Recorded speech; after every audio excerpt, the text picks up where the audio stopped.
Loading your kiln. How you load the kiln is extremely important to the success of your firing. We suggest that you consider the following guidelines every time you load the kiln.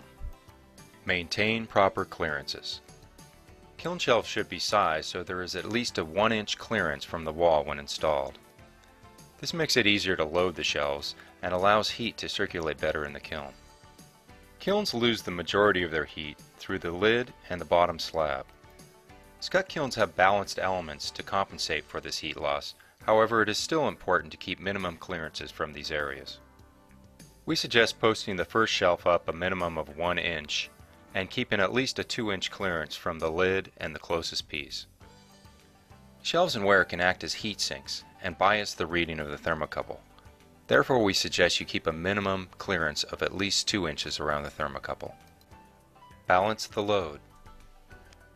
In order for the kiln to fire evenly, the mass within the kiln must be distributed evenly when loading. Areas of the kiln that are loaded too dense will fire cooler than areas of the kiln loaded less dense.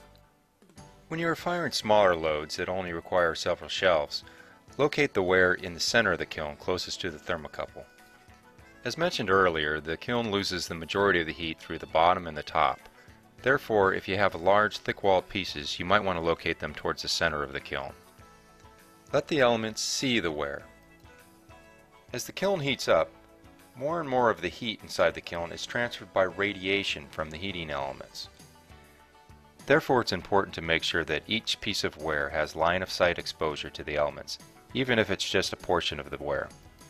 If you're firing both tall and flat pieces, you will want to do what we call dome the load, where the tall pieces are in the center and the flat pieces are around the perimeter.